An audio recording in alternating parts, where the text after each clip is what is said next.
सुसायं 8 बजे 46 मिनट है। आज मैंने अथर्ववेद में प्रथम कांड का पंचदश सूक्त में 4 मंत्र ऐसे देखा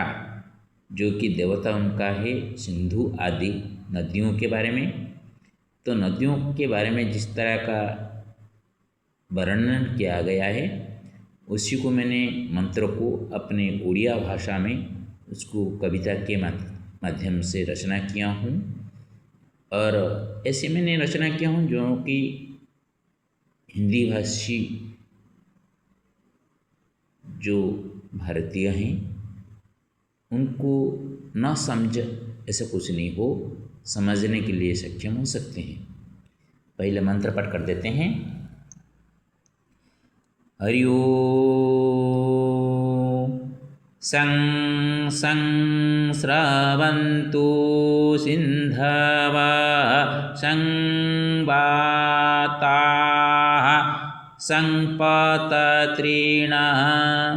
इमं यज्ञं प्रदीवो मेजुषतां संस्रावेण हविषा जुहोमि इहैव हवमा यात म इह संस्रावण ऊतामं वर्धयता गिरः इयैतु सर्वो यः पशुरस्मिन् तिष्ठतुरयिः येन दीनं संस्रवन्तु सदमाखिताः तेभिर्मे सर्वैः संस्रावैर्धनं संस्रावयामसि ये सर्पिष संस्रवन्ति क्षीरस्य चोदकस्य च तेभिर्मे सर्वैः संस्रावैर्धनं संस्रावयामसि। उड़िया में नदी मातृगण अमर हितरे अनुकूलित बहन्तु पवनर गति सेई धारा देई निरंतर बहुथौ पक्षिंकर गति आमरी इच्छारे गति करी सुख देऊ पुरातन देव मोर यज्ञ द्रव्य स्वीकार करुथान्तु घी दूध आदि संग्रह करी मु करे जेणु यज्ञ आज सबु द्रव्य पाए जल वायु जीव जीवन सरस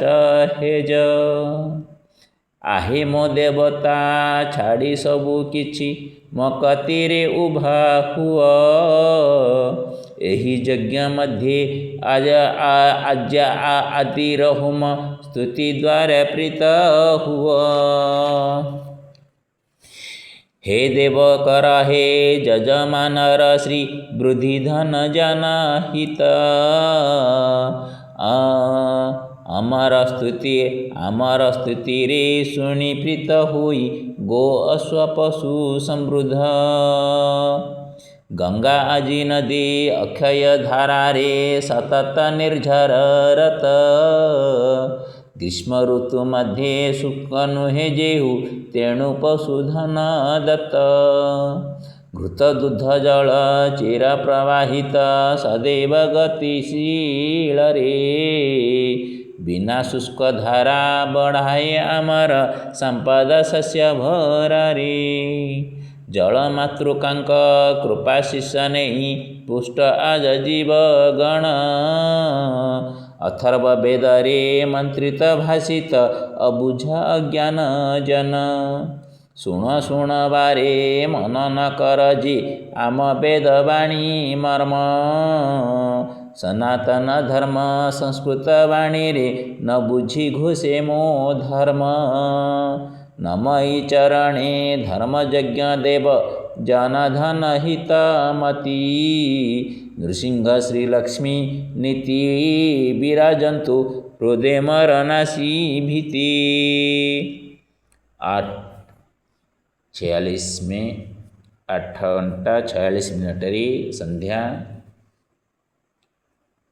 श्री सुरेंद्र बेहेरा जो मोर प्रिय बंधु देवेंद्र बेहेरांकर द्वितीय बड़ भाईंकर घरे मार्च 10 पर्यंत रात्रि यापन करिवार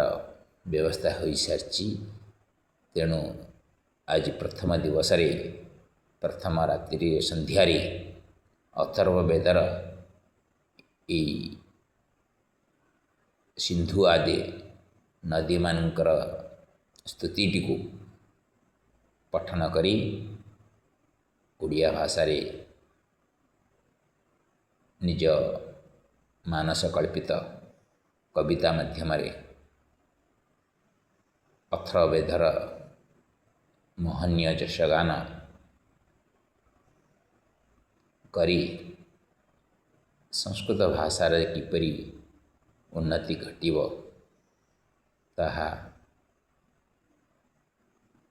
मन मध्य स्थापन करी